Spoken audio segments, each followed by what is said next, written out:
நான் ஜிவியோட ஒர்க் பண்ணியிருக்கேன், சந்தோஷோட ஒர்க் பண்ணியிருக்கேன். சந்தோஷ் ஒரு மாதிரி ஒர்க் பண்ணுவாரு, ஜிவி ஒரு மாதிரி ஒர்க் பண்ணுவாரு. ராஜா சார் வந்து சரி வெற்றிமாறன் நீங்க வந்து நாளை காலையில 9 o'clock வந்துருங்க. நான் 9:10 போனேன்னா ஒரு இந்தாங்க இதை கேளுங்கன்னு 4 டியூன் ஆல்ரெடி பண்ணிட்டு இருப்பாரு. அந்த 10 minutesல 4 டியூன் ரெடி பண்ணி வச்சிருப்பாரு அவரு.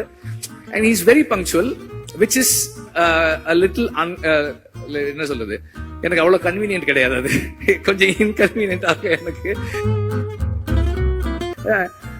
ஆனா இன்னைக்கு காலையில 9 o'clock வரேன்னு 9:25 கால் பண்றாரு. என்ன வெற்றிமாறன் என்ன இன்னும் வரல? சார் வந்துட்டே இருக்கேன் சார் அப்படின்னு அவசர அவசரமா போனேன். ஸோ எனக்கு வந்து ஒரு அந்த மியூசிக் சைட்ல எனக்கு எதுவுமே கவலையே இல்லை, நான் யோசிக்கவே மாட்டேன். அவர் சார் இந்த மாதிரி ஒரு சாங் சார், ஓகே இந்த மனசுல சாங் அப்படிதான் ஒரு சார் நான் வந்து ஒரு சீக்வன்ஸ் பண்ணிருக்கேன் சார், ஐ திங்க் ஒரு சின்னதா ஒரு சாங் இருந்தா நல்லா இருக்கும்னு எனக்கு தோணுது சார், அந்த சீக்வன்ஸ் காட்டுறேன் அப்படின்னா. சரி காட்டுங்கன்னாரு, நான் காமிச்சேன். அதுல இந்த ப்ரொட்டாகனிஸ்ட் வந்து அந்த ஃபீமேல் ப்ரொட்டாகனிஸ்ட் லீட் கிட்ட ப்ரொட்டாகனிஸ்ட் அவன் பேசிட்டு இருக்கான். பேசும்போது எனக்கு இது இந்த இடத்துல பேசலாமான்னு தெரியல, ஆனா பேசாம இருந்தா ஒரு மாதிரி இருக்கு, ஒரு மாதிரி அன்கம்ஃபர்டபுளா இருக்கு அப்படின்னு சொல்லி அவன் சொல்லுவான். சீன்லாம் பார்த்தாச்சு. ஒரு 2 days கழிச்சு ரெக்கார்டிங் கம்போசிங் உட்காரலான்னு சொன்னாரு. ஒரு 5-6 டியூன்ஸ் கம்போஸ் பண்ணிட்டு அதுல ஒரு சீன் ஒரு டியூன் டிசைட் பண்ணோம். நெக்ஸ்ட் மார்னிங் அவர் கால் பண்ணாரு. இல்ல வெற்றிமாறன் நான் அதை யோசிச்சேன், நான் வேற ஒண்ணு பண்ணிருக்கேன், நீங்க வாங்க அப்படின்னாரு. ஆக்சுவலா நான் அவருக்கு காமிச்சேன், எனக்கு அந்த சீன் மறந்துருச்சு. இவரு டியூன் பண்ணிட்டு லிரிக் எழுதிட்டாரு. மனசுல ஒரு மாதிரி இருக்கு அப்படின்னு, ஒரு மாதிரியா இருக்கு, நல்லா இருக்கு சார். அப்ப சொன்னாரு அந்த சீன்ல அவன் சொல்றான்ல அதனாலதான் அது அப்படின்னாரு. சோ அது எனக்கு வந்து ரொம்ப ஆச்சரியமா இருக்கும். நான் அசிஸ்டன்ட் டைரக்டரா ஒர்க் பண்ணும் போதே நோட் பண்ணிருக்கேன். ராஜா சார் வந்து ரீல் ஒரு தடவை பார்ப்பாங்க, பார்த்துட்டு நோட்ஸ் எழுத போயிட்டு திரும்பி வந்து இன்ஜினியர்கிட்ட சொல்லுவாரு, அந்த 24வது அடி 14th ஃப்ரேம்ல இருந்து சிங்க் ஸ்டார்ட் பண்ணுங்கன்னு கரெக்டா அங்க இருந்து வச்சா அந்த மியூசிக் கரெக்டா இருக்கும், அந்த சேஞ்ச் ஓவர் கரெக்டா இருக்கும். ஸோ அவ்வளோ மெமரியோட அவ்வளோ ஷார்ப்பா ஒர்க் பண்ணுவாரு. அதை நம்ம நேர்ல பார்க்கும்போது, பக்கத்துல இருந்து பார்க்கும்போது அந்த மைண்ட அண்டர்ஸ்டாண்ட் பண்றது வந்து it is a great experience அப்படிதான் சொல்ல. எனக்கு ரொம்ப அண்ட் எல்லாரும் சொன்னதோட எக்ஸ்டென்ஷனா ராஜா சார் பேசுறத, அவங்க எல்லாம் பேசுறத கேட்பாங்க. நான் அவருக்கு தெரியாம எப்ப போனாலும் அந்த கேமரா ஆன் பண்ணிட்டு அப்படியே வச்சுட்டே உட்காந்துட்டே இருப்பேன். எல்லாம் ரெக்கார்ட் பண்ணி வச்சிருக்கேன்.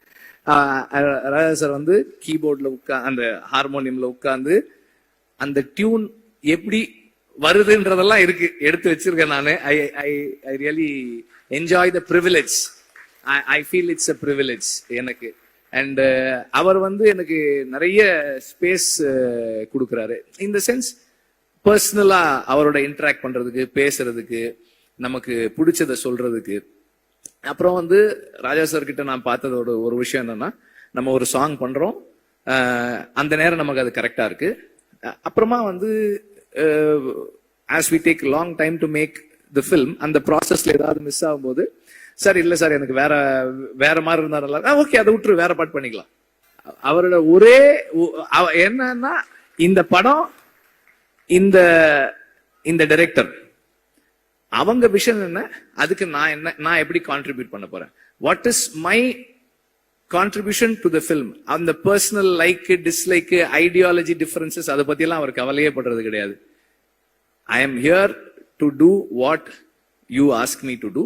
நீ சொல்லு, நான் செய்யறேன், ஆனா நீ கரெக்டா சொல்லு, வாட் யூ வாண்ட் கிளியரா சொல்லு அப்படின்னு. நமக்கு கிளாரிட்டி இருக்காது, ஆனாலும் அவர் வந்து சரி, he gives the time. சரி உனக்கு என்ன வேணும், எப்படி வேணும், ஓகே எஸ் ஃபைன்.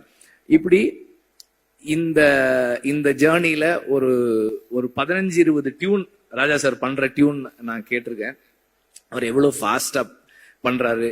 அந்த ஃபாஸ்டா பண்றதுன்றது ஒரு பெரிய இது இல்லைன்னு தான் நான் நினைக்கிறேன். ஏன்னா அது என்னவா மாறுது. இப்ப இந்த சாங் இப்ப கேட்கும்போது நம்ம நார்மலா நோட்டீஸே பண்ண மாட்டோம். நம்ம நார்மலா, அதாவது மியூசிக்கலா ட்ரெயின் ஆகாத ஆட்கள் நோட்டீஸே பண்ணாம விடக்கூடிய ஒரு சின்ன சைம் எங்கேயோ கேக்குது, ஒரு சின்னதா ஒரு பெல் சவுண்ட் கேக்குது. இதெல்லாம் வந்து அது எப்படி அந்த இடத்துல வைக்கிறாரு, அந்த சவுண்ட் நமக்கு எப்படி கேக்குது, இதெல்லாமே வந்து ஒரு பெரிய ஆச்சரியம் தான். அவ்வளோ சாங் இருக்கு, மத்த மியூசிக் இருக்கு, வாய்ஸ் இருக்கு. அதுக்கு நடுவுல அந்த சாங், இந்த சவுண்ட் இந்த இடத்துல வச்சா கேட்கணும் எல்லாம் ஒரு டிசைட் பண்ணி ஒன்னு ஃபைனலா ஒன்னு கொடுக்குறாரு இல்லையா? அதுதான் அந்த அந்த என்ன சொல்றது, மியூசிக்கல், அந்த அந்த ஜீனியஸ் மியூசிக்கல் மைண்ட். அது பக்கத்துல இருந்து பாக்குறது எனக்கு ரொம்ப சந்தோஷம். இதுல இந்த படத்துல 4 சாங்ஸ், 4மே 4 விதமான சாங்ஸ்.